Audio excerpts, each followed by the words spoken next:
Hi everyone, it's Shirley in Shirley's World with my two dogs. I'm here because I have biscuits. They're English pointers.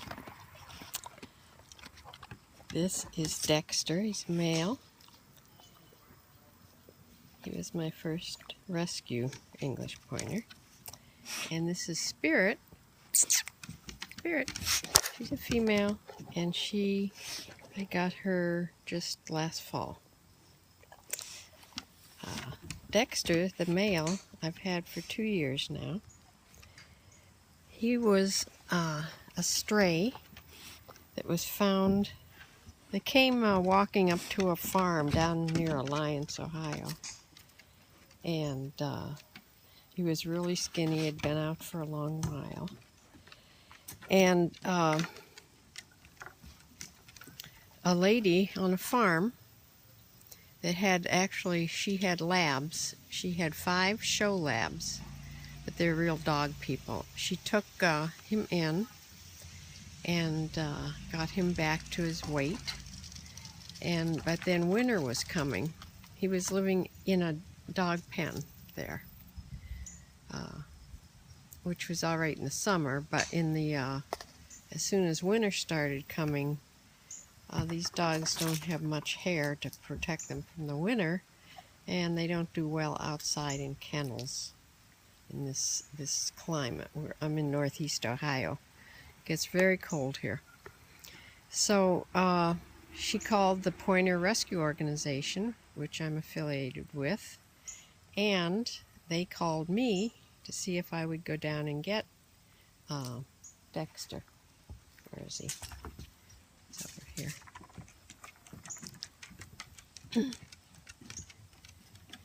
And so I met the lady that had the farm, and she met me halfway, and I got Dexter. And Dexter had never been in a house. He's not going to cooperate with this video, I can see that. Dexter had never been in a house before. He had probably been kennel raised, was a hunting dog, and sit. They're very food oriented. Dexter had been a hunting dog, I'm sure, and had never been in a house, so he wasn't housebroken or anything when I got him.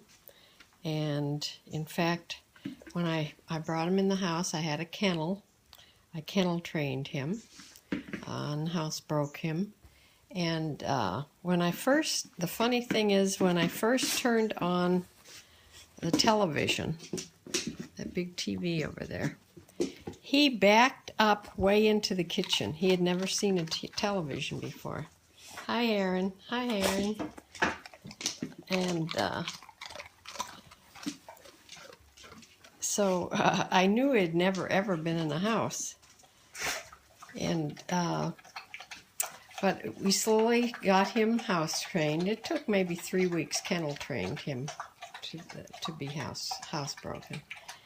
And he's been a great dog, just a great dog. But he is definitely a hunter. He's the one that got one of my chickens. Now, he wasn't spayed or anything when I got him, so that's the first thing I did, was we went up to the vet. My vet is only 2 minutes up the road, and he got spayed, not spayed, he got neutered, and he's been a great dog, just a great dog. He's so friendly, he loves people. And Spirit must have had a pretty sad life. She was found in Oklahoma. Somebody had dumped her. They had dumped her out in the woods along with another pointer. I'm not sure what happened to the other pointer, but someone found her. She was just skin and bone, and they took her to the ASPCA, and they called the rescue organization, and she had mammary tumors. She had been used for breeding. Heaven knows how many litters she had had. She's about 6 years old, and Dexter's about that age too. They're about the same age. Spirit had been really starved. I mean, she was nothing but skin and bone. I saw pictures of her in Oklahoma. She had surgery for the mammary tumors, and the person that fostered her first was in Florida. The Pointer Rescue Organization has a wonderful transport team all over the United States. There's a large amount of people that transport these dogs, including the pilots and PAWs, the people with private airplanes that fly the dogs here and there. They're not just for the pilots. They don't just do pointers. They do all kinds of dogs. But she went all the way down to Florida to a rescue home where to Lori down there that does fostering for that organization, and she put all her weight back on her, and I decided I wanted to adopt another dog, another pointer. So I was looking through the pointers that the rescue had, this organization had, and they thought that Spirit would be a good match with Dexter. So again, she traveled from Florida to Ohio. She's a well-traveled dog, and as you can see, she has no hunting. She just isn't a hunting dog. That's probably why they used her for breeding and not hunting, and then they dumped her, because she's not one bit interested in the chickens. She's the most loving, soft soul of a dog, and I believe that she was mistreated, because even if you raised your voice to her, she cowers and she just gets afraid. So I try never to yell at her. My chickens are having something to say about this too. Yes, this is about the dogs. This isn't about you. So the one thing that she does, and the vet says that a lot of dogs that have been starved, really living outside and fending for themselves, just continue just to pick up things and eat outside. Even though she's well fed, as you can see, she's almost a little heavy for a pointer. But she eats everything. I have to watch her all the time, make sure she doesn't eat something really bad. I just had her eat, when I first got her, and before she was even trained to the invisible fence, she was outside on a long rope that I tie them out before they get trained to the invisible fence, and she was eating on the shrub by the back door, which is a yew plant. Let me show you this, which is very poisonous I knew it was poisonous to horses. And see this? I mean, this is real common. This shrub, very common. It's all across the back of my house, and she was out there eating it, and I didn't know how much she had eaten. I called the vet right away. I gave her peroxide, and she threw up a whole lot of it. She had eaten a lot of it. It can kill them. I mean, it messes with their heart and everything. So I took her up to the vet right away, and she had the whole activated charcoal treatment. So that was the first thing that she ate. Now, she hasn't eaten anything poisonous anymore, but she I hate to say, but she does eat chicken poop. And, well, a lot of dogs eat poop, so. But she eats, both of them eat acorns. Or they chew them up. I don't think they actually eat them. They chew them up. They chew on them, and then they spit them out. But I have two huge oak trees here that just send down a million nuts, and they're just starting to drop now. They're all over my deck, and when you're out here further into the fall, I mean, you're getting hit by acorns all the time. There's a tremendous amount of acorns come out of these trees. So actually my daughter-in-law comes and rakes them up, boxes them up, takes them to her house, and feeds the deer with them. So the deer like them. Since I have deer now, I could throw them over there by the apple trees, I suppose. Well, my subjects, the dogs, have disappeared. Today is just the perfect day. It's breezy enough that there's not a lot of bugs or anything. So I have both my back door and my front kitchen door open. They're in and out of the house. They love that. They can go back and forth in the house.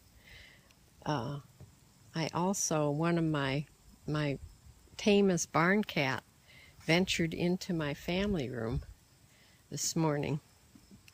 She likes to come in and see what's going on in there. She would be easy to make a house cat out of, but then it would leave her mother out here by herself because her mother is very feral. This is Dexter. So that's the story of my two rescue pointers. I still watch and see if I can help transport when they go by, if they're going anywhere near my area.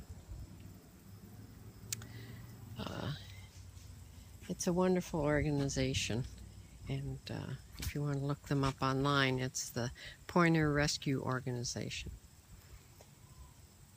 So they're great dogs. Dexter and Spirit, yeah. They had named Dexter. They had named the dogs, and I just liked the name, so I kept them. Once you adopt, you can rename them, but I like the name. And Spirit certainly is a really good name for the female pointer. She's just a beautiful little soul. I just wonder sometimes how many litters of babies that she actually had. You can tell when she sits and she has no abdominal muscles left. She probably had lots and lots of litters. So that's my stories of my dogs. And I have an invisible fence around an acre that they can run in. And they're very happy to be out and about. They have enough little woods back there that they can go into without getting the buzz from the fence. Spirit was probably the easiest dog that I've ever trained to the fence because she was, she's sort of a scary little dog. Not scary, but timid little dog. So she is very easy. I think she got one buzz and that was enough for her. And she paid strict attention to where those flags were after that. So see, she's just trying to eat anything she can find. She eats grass and roots and everything. Spirit. Spirit. Yes. She is a really easy dog to call because she wants to be by her human all the time, which is me. So she's easy to call in. Dexter, on the other hand, is sort of his own dog. When he's doing something, he doesn't pay much attention to you if you're calling him. I haven't worked on that too much. The invisible fence is a wonderful thing. I would recommend it to anybody. I've trained 7 dogs to it. 7. And 3 of them being labs. One of them being a Saint Bernard. And he was actually, he got, I think, 2 buzzes from the fence, and he wouldn't leave the deck for 2 weeks. He was a great dog too. Another wonderful soul. But he was old when I rescued him. He was from another rescue. I rescued him. He was already 8.5, and he lived till he was 11. But that's very old for a Saint Bernard. His back end gave out altogether, his hips, and he couldn't walk anymore. But he is a beautiful, beautiful dog. So that's the story of my dogs. And I will close for now and be back later, maybe with my chickens. So have a good evening. Well, yes, it's a pleasure. I love talking about my animals. Explore local life.